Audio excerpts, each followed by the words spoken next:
I'm Professor Fable. Today we're going to be reading Strega Nona by Tomie dePaola.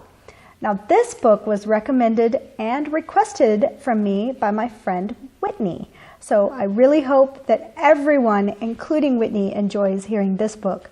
Have a seat and read with me. Strega Nona, an original tale written and illustrated by Tomie dePaola. In a town in Calabria, a long time ago, there lived an old lady everyone called Strega Nona, which meant Grandma Witch. Although all the people in town talked about her in whispers, they all went to see her if they had troubles. Even the priest and the sisters of the convent went, because Strega Nona did have a magic touch. She could cure a headache with oil and water and a hairpin. She made special potions for the girls who wanted husbands, and she was very good at getting rid of warts. But Strega Nona was getting old, and she needed someone to help her keep her little house and garden, so she put up a sign in the town square. And Big Anthony, who didn't pay attention, went to see her. "Anthony," said Strega Nona, "you must sweep the house and wash the dishes. You must weed the garden and pick the vegetables. You must feed the goat and milk her, and you must fetch the water. For this I will give you 3 coins and a place to sleep and food to eat." "Oh, grazie," said Big Anthony. "The one thing you must never do," said Strega Nona, "is touch the pasta pot.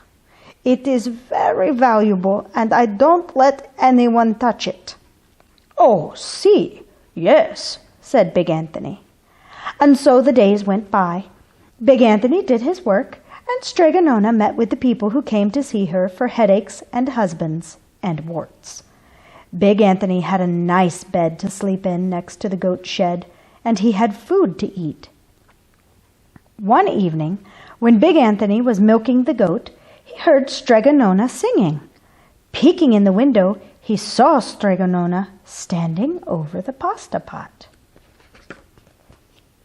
She sang, "Baba, baba, pasta pot, boil me some pasta nice and hot.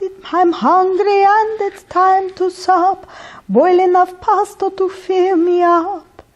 And the pasta pot bubbled and boiled and was suddenly filled with steaming hot pasta. Then Strega Nona sang, "Enough, enough, pasta pot. I have my pasta nice and hot. So simmer down my pot of clay until I'm hungry another day." "How wonderful," said Big Anthony. "That's a magic pot for sure." And Strega Nona called Big Anthony in for supper. But too bad for Big Anthony, because he didn't get to see Strega Nona blow 3 kisses to the magic pasta pot. Mwah, mwah, mwah. And this is what happened. The next day, when Big Anthony went to the town square to fetch the water, he told everyone about the pasta pot. And naturally, everyone laughed at him because it sounded so silly. A pot that cooked all by itself. "You better go and confess to the priest, Big Anthony," they said. "Such a lie." And Big Anthony was angry, and that wasn't a very good thing to be. "I'll show them," he said to himself. "Someday I will get the pasta pot and make it cook, and then they'll be sorry." That day came sooner than even Big Anthony would have thought, because 2 days later, Strega Nona said to Big Anthony, "Anthony, I must go over the mountain to the next town to see my friend Strega Amelia. Sweep the house and weed the garden. Feed the goat and milk her, and for your lunch there are some bread and cheese in the cupboard. And remember, don't touch the pasta pot." "Oh, yes, yes, Strega Nona," said Big Anthony. But inside he was thinking, "My chance has come." As soon as Strega Nona was out of sight, Big Anthony went inside, pulled the pasta pot off the shelf, and put it on the floor. "Now, let's see if I can remember the words," said Big Anthony.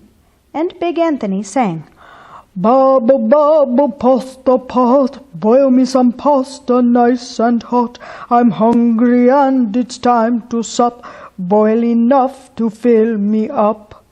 And sure enough, the pot bubbled and boiled and began to fill up with pasta. "Ha ha!" said Big Anthony. And he ran to the town square, jumped on the fountain, and shouted, "Everyone get forks and plates and platters and bowls! Pasta for all at Strega Nona's house! Big Anthony has made the magic pasta pot work!"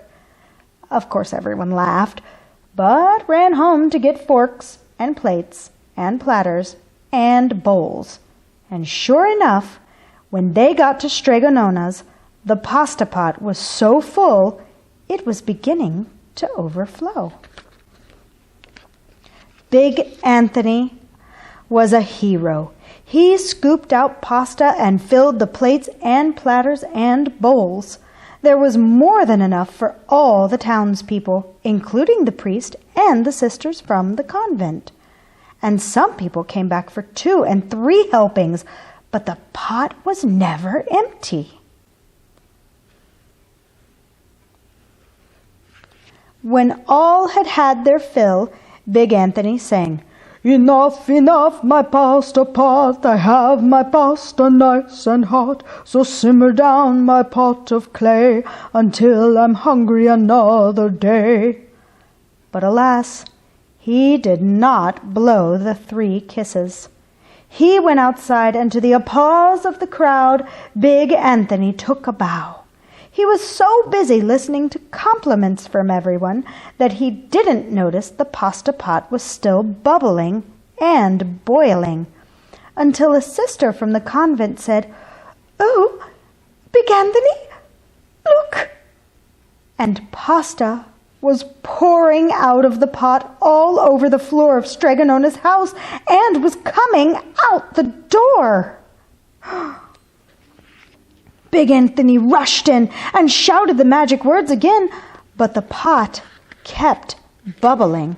He took the pot off the floor, but pasta kept pouring from it. Big Anthony grabbed a cover and put it on the pot and sat on it. But the pasta raised the cover and Big Anthony as well and spilled on the floor of Strega Nona's house. "Stop!" yelled Big Anthony. But the pasta did not stop. And if someone hadn't grabbed poor Big Anthony, the pasta would have covered him up. The pasta had all but filled the little house. Out of the windows and through the doors came the pasta, and the pot kept right on bubbling. The townspeople began to worry. "Do something, Big Anthony!" they shouted. Big Anthony sang the magic song again, but without the 3 kisses, it did no good. By this time, the pasta was on its way down the road, and all the people were running to keep ahead of it. "We must protect our town from the pasta!" shouted the mayor. "Get mattresses, tables, doors, anything to make a barricade!" But even that didn't work. The pot kept bubbling, and the pasta kept coming. "We are lost!" said the people, and the priest and the sisters of the convent began praying.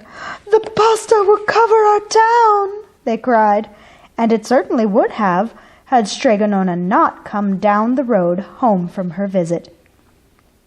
She didn't have to look twice to know what had happened. She sang the magic song and blew the 3 kisses, mwah, mwah, mwah. And with a sputter, the pot stopped boiling, and the pasta came to a halt. "Oh, grazie! Thank you, Strega Nona!" the people cried. But then they turned on poor Big Anthony. "String him up!" the men of the town shouted. "Now wait," said Strega Nona. "The punishment must fit the crime." And she took a fork from a lady standing nearby and held it out to Big Anthony. "All right, Anthony. You wanted pasta from my magic pasta pot? Strega Nona said, "and I want to sleep in my little bed tonight. So, start eating." And he did. Poor big Anthony.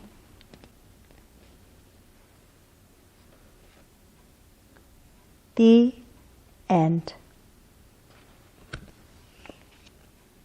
Thank you for reading Strega Nona with me today. I hope you enjoyed it, and I hope that you'll consider adding this book to your collection.